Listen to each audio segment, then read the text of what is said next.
Hi, my name is Kay Moon, and I am a Western astrologer and twin flame channel for the collective. I am going to make a video here about the Aries new moon for twin flames because there are some particular messages that are unique to people who are on a twin flame journey at this time that I want to make sure that you receive. So let's go ahead and dig in. If you haven't already, please like the video, subscribe to the channel for updates like these pertaining to what the planets are doing related to twin flames, and go ahead and leave me a comment if this resonates for you in any way. So yesterday's, or actually it's today's, Aries new moon happened at 4:50 a.m. Eastern Daylight Time on April 5th, 2019. And I made a fuller video about the Aries new moon and the general energy, so I'm just going to do a little bit of recap and then dive right into the pieces that pertain to twin flames. So let's just go ahead and make this chart a little bit bigger here. This is a very interesting new moon, specifically for a lot of reasons, but the Aries new moon is typically the start of the lunar new year or the astrological new year every year. It's the time of regrowth, rebirth, spring returning, and light coming back to the northern hemisphere. This particular Aries new moon took place at 15 degrees of Aries. In the masculine and cardinal sign of Aries. That 15 degrees of Aries is hanging out here. The chart for this new moon is in the first house here for the new moon. At this particular time on the eastern horizon, we have a 29-degree Aquarius rising. And there are a couple of signatures to this new moon that make it a little bit heavier than some of the other new moons. And this new moon, because it's happening in the masculine sign of Aries, is the divine masculine's new moon, but also because we have so much cardinality taking place in the chart, it's also related to masculine energy. If we saw more mutability here, we'd be looking at a more feminine new moon or a more joint new moon, but this one has to do with a lot of the things that the divine masculines are dealing with at this time. And so for those of you who are in separation or no communication, this will help you understand what's going on and what you can do as a feminine to stay in that vibration of unconditional love to help raise the vibration between the two of you as twins and the vibrations for the planet. So with this Aries new moon, we also at the same time are having this drag energy. It's not really drag, it's just kind of like all these planets out here in Pisces are moving toward Aries, moving from darkness to light, moving from the end of a cycle to the beginning of a cycle, moving from all of this emotional, spiritual, inward Piscean energy toward a very physical, outward, masculine driven, projecting energy as the start of a very new cycle. So with this type of energy, you'll notice that there is a desire for new beginnings, a vision for new beginnings on the horizon, but not necessarily the ambition, the drive, the will to bring them into fruition. Those are going to come next in the coming weeks as Venus and as Mercury move out of Pisces and then into Aries. The second thing that's causing this new moon to be a little bit more intense and particularly heavy for the masculines in the collective is that we've got this configuration out here in Capricorn that's just, it's heavy. These are some heavy hitters. So I'm going to go ahead and lay them out for you. the three core heavy hitters that most people know are Saturn, which is the restorer of integrity, known as the harsh teacher. Saturn takes things away as part of the way he teaches. He's also known as the separator. We've got Pluto out here, symbol of life, death, and rebirth, god of the underworld, ruler of the eighth house of sex, death, and taxes, and ruler of Scorpio, things hidden, and sexuality and power. So Pluto and Saturn are sitting in what's in the sign of Capricorn. Capricorn being all about the hard work, the mountain goat, that which we're willing to climb toward in order to create legacy, to uphold tradition. Saturn and Pluto restoring integrity, closing out cycles in the sign of work ethic, banks, tradition, brick and mortar stores, all of that. Squares the sign of Aries. Capricorn and Aries being in a square, I like to define squares as the experience of the phone ringing, the baby crying, the bathtub overflowing, and a knock at the door, all happening at the same time. And you have to figure out how to just deal with it. Squares can be really tough energy because you can't balance things necessarily the way you could with an opposition.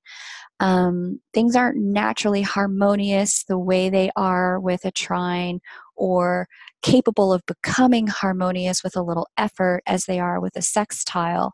With a square, it's just this tough energy and that tough energy, and there's got to be negotiation in order for all things to stay on the table, because none of it is allowed to come off the table at this time.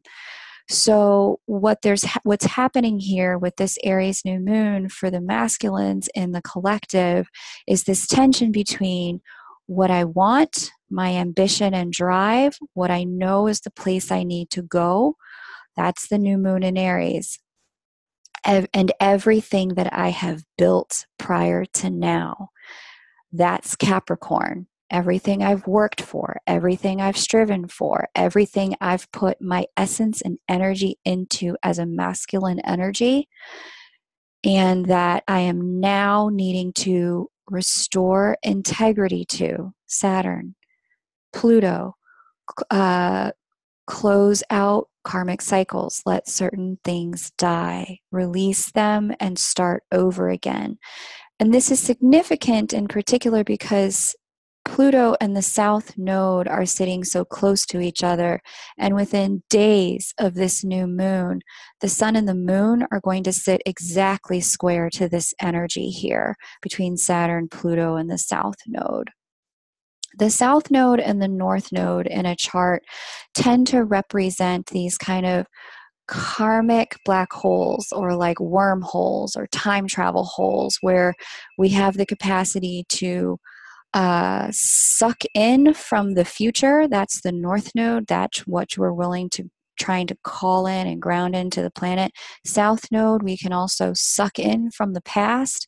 This is where karmic soulmates tend to pop out when we have heavy South Node transits, or karmic patterns pop out for resolution. And with Pluto sitting here, we have this very special opportunity, especially with Saturn sitting here.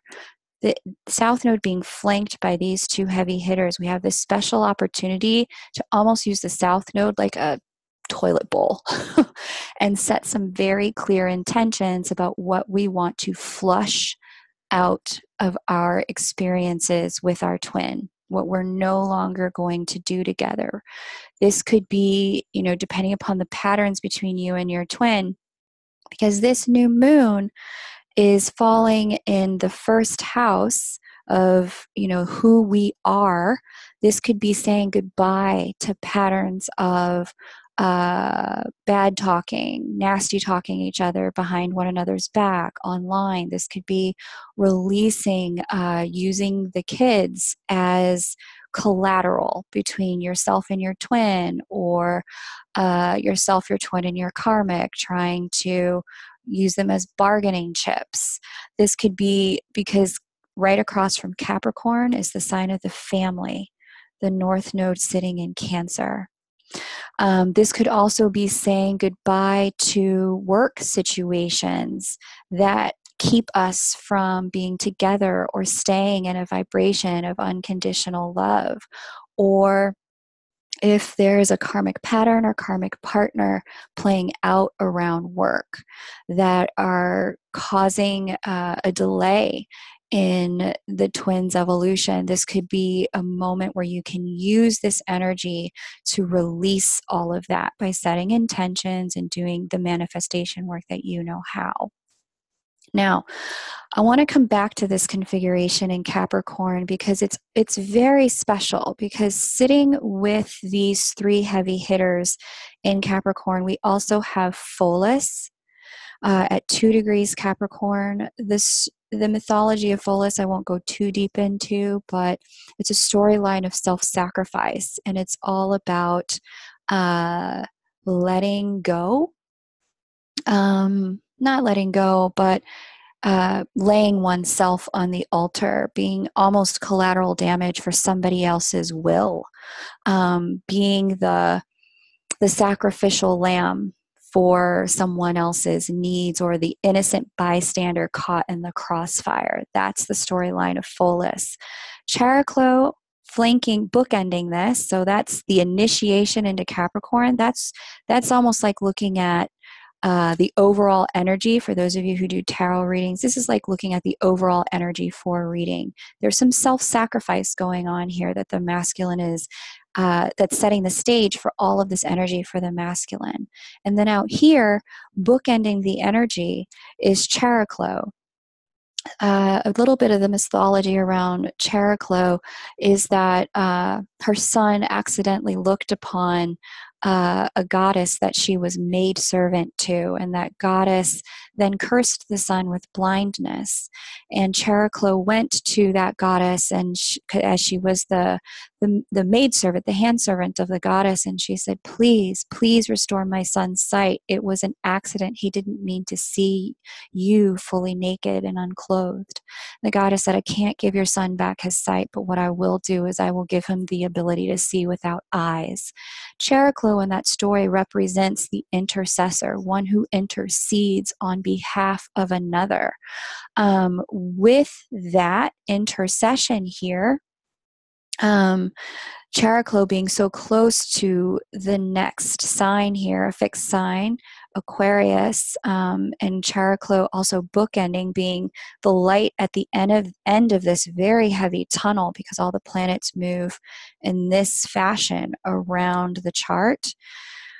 What's happening here is the divine masculines are in this cycle of some of them really being at the mercy of circumstances that they created prior to now that are holding them back from being able to come fully forward into the next step of their twin flame mission.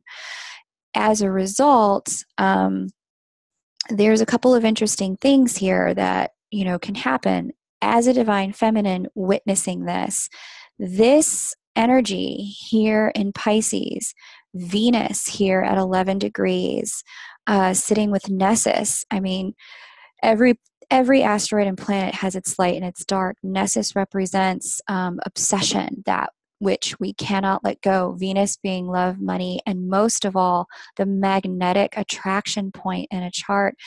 As the feminines are feeling into this energy, you may find you're feeling a little tied and bound to your masculine at this point in time. But this is actually a very good thing, because this combination of Venus, Neptune, and Mercury in Pisces are giving you psychic access to your mental energies, the mental energies between the two of you.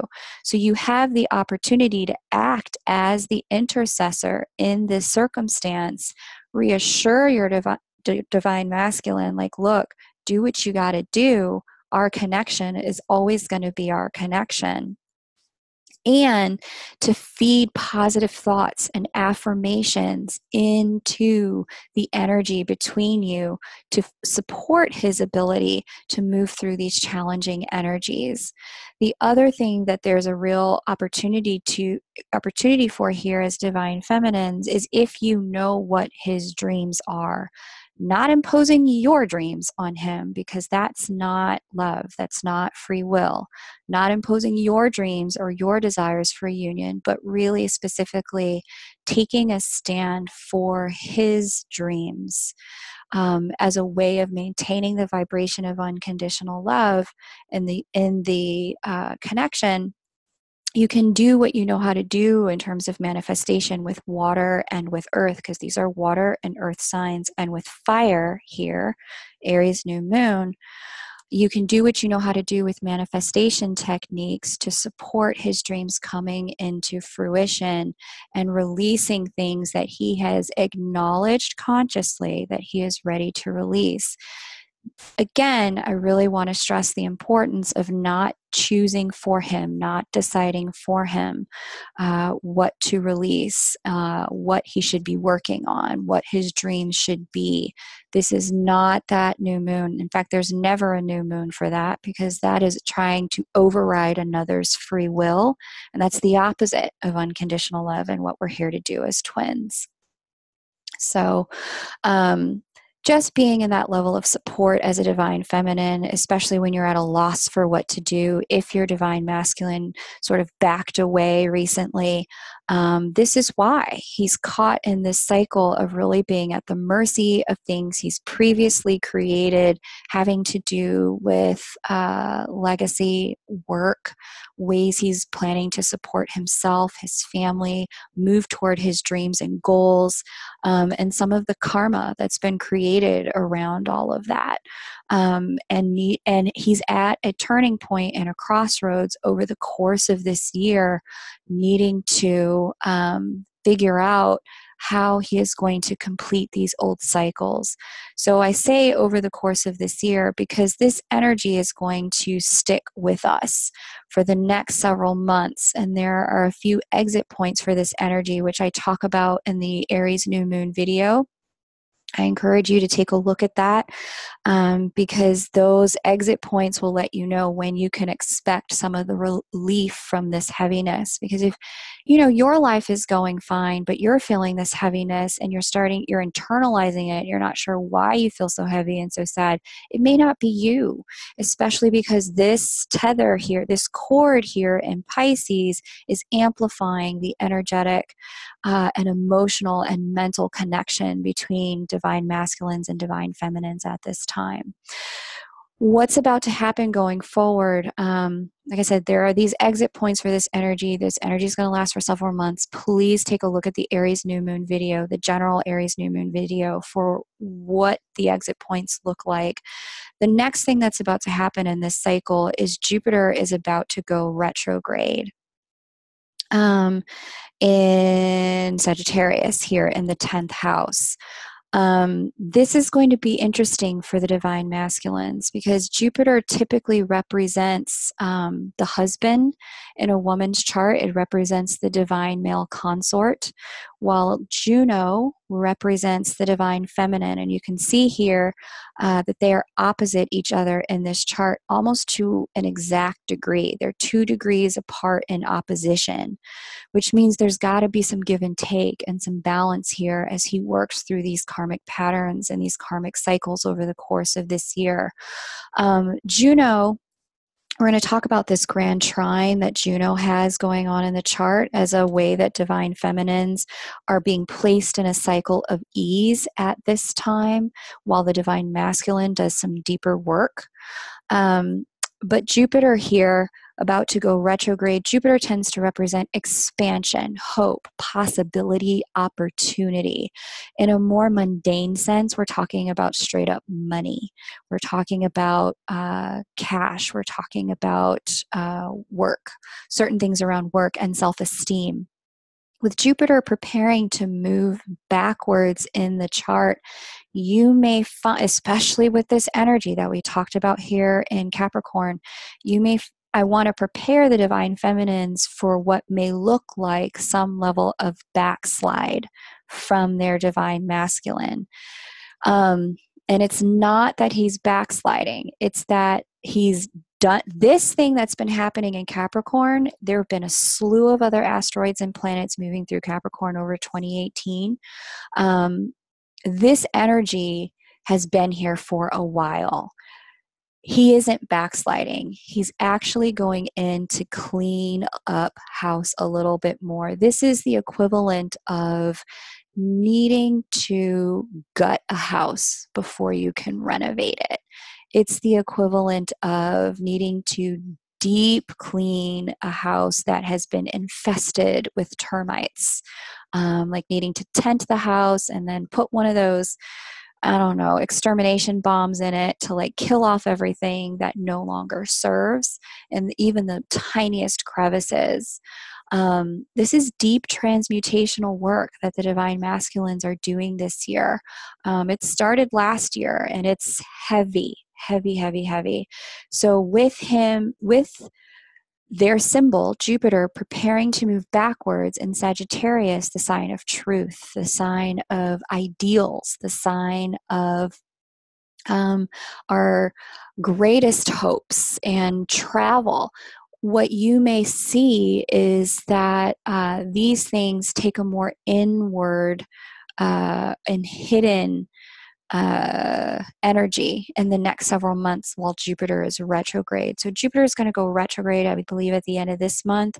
It's going to stay retrograde. I'll post the dates underneath the video because I don't know the exact ones. But during this time, it's going to, on the outside, it's going to look like he's backsliding. He went back to a karmic job. Something fell through with the divorce. Something didn't go right with the house he's supposed to sell. He lost a job because this is all happening in that new moon's chart of career. This preparation for the Jupiter retrograde. Saturn's about to go retrograde. Pluto's about to go retrograde. He's going to have to go back. Like, it's almost as if he skipped a few steps in moving toward union, moving toward closure and completion of some of these older cycles. And the universe went, you cannot skip steps in this process. There's more work to do. There's more cleanup to happen. And here's what you missed. And so there's a little bit of, like I said, outside world, backslide. What's really happening is, he's got to go back in and do some more work on himself, on his circumstance, on the energies that he's transmuting in order to be prepared to move forward in his twin flame journey. So what is a divine feminine to do while all these energies are going on? When we get to the new moon in Taurus, that'll be the divine feminine new moon. I'm going to talk more about what the divine feminine can do and should be doing with herself, because I have questions about that too. However, what I can see from this chart, like I said, the first thing is really leveraging the fact that the two of you are psychically connected to feed, support, love, affirmation, reassurance into the connection. That's the first thing. Do it for you. Feed yourself first. Reassure yourself, love yourself, support yourself first. That's just going to flood the connection between the two of you with more love. If you feel guided to take that extra step, write affirmations for him. My divine masculine is strong. My divine masculine is capable. My divine masculine has the ability to transmute and overcome anything. Write affirmations for him. Speak affirmations. Just feel those affirmations in your heart. All of that. But then Juno, our symbol as divine feminines, is making this grand trine. I love grand trines. I love trines. Everybody loves trines because what trines do, these blue lines, is they create ease. Thank goodness, right? We love some ease. So Juno out here in the sign of the twins is allowing the divine feminine to be so clear. I am in a twin flame connection. The divine feminines are awake, awake, especially at 22 degrees Gemini, the sign of the twins. If you think about the tarot, Gemini being the sign of the twins, that tarot card, the lovers, is all about choice. It's making a head over heart choice. Juno sitting in that sign is giving the divine feminine the opportunity to say, I know what this feels like, but what do you choose in the face of this? Do you still choose love in the face of this? Because, interestingly, very fascinatingly, take a look, and it's going to be easy for the divine feminines to do this if she so chooses. The divine feminine is really sitting at a choice point with this. Stay, walk away, love or fear, open or close. Divine masculine is just kind of getting dragged by the universe out here, I'm sorry to say. But the divine feminine is in a moment of choice, which feels so much better. Here we have her making a trine to, this is Homia. I love Homia. Homia is what's called a TNO, a trans-Neptunian object, but she's the creation goddess. And she was the source of many gods and goddesses. Guess where she's sitting? She's making a harmonious aspect to the sign of partner. She's sitting inside the sign of partnership, Libra. This is the sign of union. The divine feminine has the opportunity and a lot of universal support to visualize and internally in her heart create the energy of union and nurturing and creation and possibility, and to sit in a place of love if she so, again, Gemini, twins, the lovers, if she so chooses. There's this grand trine from that on over here to Lilith, which I also love. So if you don't know the mythology of Lilith, real quick primer, first wife of Adam in the creation stories. She was given the same deal Eve was given. You will be the helpmate of Adam. You will serve him. You will bear babies. And Lilith said, no, I don't want that life. She exited the garden. We never heard from her again. Lilith represents the point and the place in a chart where we have the right, the opportunity, we have, in all divine fairness, an ability to decline. It is the intimate decline. It is the divine decline. It's the opportunity to say no. It is the opportunity to say yes. This is what I choose. At this time, it was revealed to me, and I shared this in another video, many DMs and DFs are stepping off the path of doing twin flame work. It's been hard for reasons you personally know if you're watching this video. The divine feminine at this time has this grand trine in air signs. This is, again, the mind. This is mental capacity, mental energy. The divine feminine has the opportunity to say, yes, I'm going to stay on this journey. No, I'm not. And if I am going to stay on this journey, Lilith, this is how I want it. I'm not taking anything less. This is how it's going to be. And I insist that the universe comply. Because she's out here in the 12th house of the universal things, of all things cosmic, the collective unconsciousness, what Juno, the divine feminine, has the opportunity to do is to place her intentions into divine consciousness so that as the masculine energy moves into this field, and it will in the next several years, this is going to take time. These things move slow. As the energies catch up to Aquarius later this year, not later this year, but in the beginning of 2020, when many twin flame unions are said to be taking place, it's like putting a message in a mailbox for to be picked up at a later date. It's like putting a message in the cosmic mailbox for your divine masculine to pick up when he's ready. And you have the opportunity to do that. You also have the opportunity here to manifest new love, the right kind of love that you need at this point in time, or relationships that you need at this point in time, using your mind. Again, air signs representing mental energy. So, yeah, it's an exciting time to be a twin flame, and an exciting time to be moving through and working with these energies. In the feminine sign of Cancer, we've also got the North Node opposing all of this heavy energy the masculines are working on transmuting at this time. In the sign of Cancer, the North Node sitting here at 22 degrees, 22. We've got the vortex to the future, allowing us to speak to it, because we're also at 22 degrees. We've got that vortex to the future allowing us to speak to it and tell it what we want. Tell it how we want things to go, to speak what we want into existence, to mentalize and visualize that picture into existence.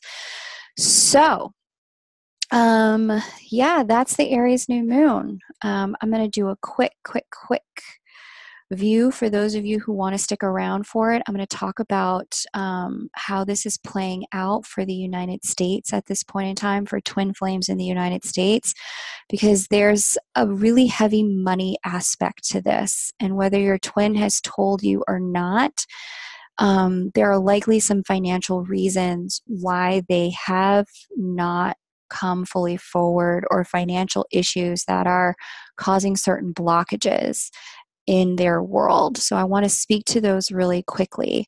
This is the chart for the United States of America, for twins who are working in the United States. If you're not in the United States, take this with a fistful of salt, or you don't have to listen if it doesn't quite resonate for you.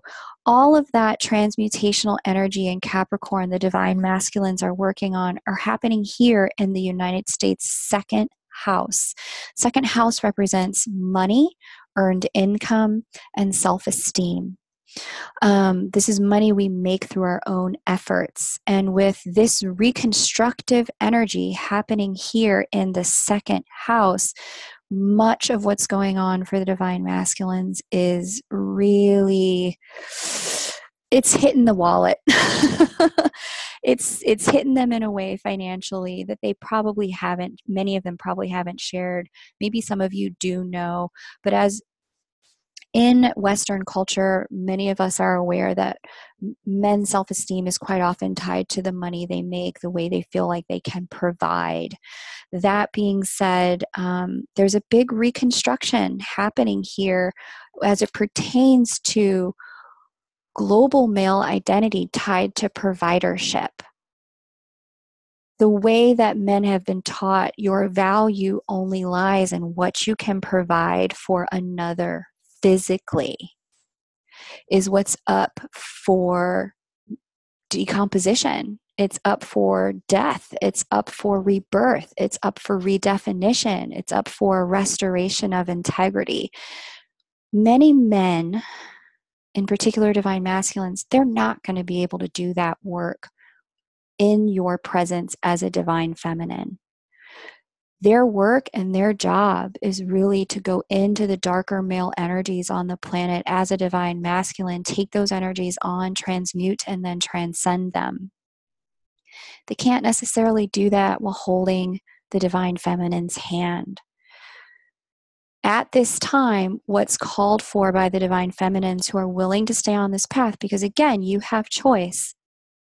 What's called for is your patience, your willingness, your understanding, your capacity to stay in unconditional love while they go into these darker energies. You stay there, you be the beacon, you be the lighthouse. It's hard for him, it's hard for you. I know you don't have to do this, but if you choose to stay on the path, doing this will make it possible for him to find his way back and find his way out of those darker energies.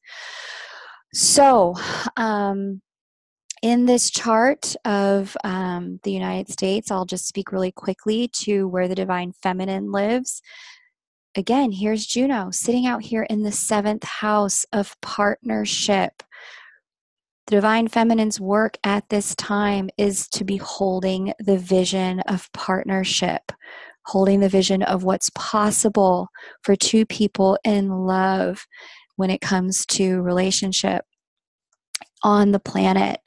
Out here, 10th house, here's that trine to Homea, the creator goddess. 10th house being what you're known for, the house of fame and honors. It's easy for us at this time to hold that vision for him, for ourselves, for the collective.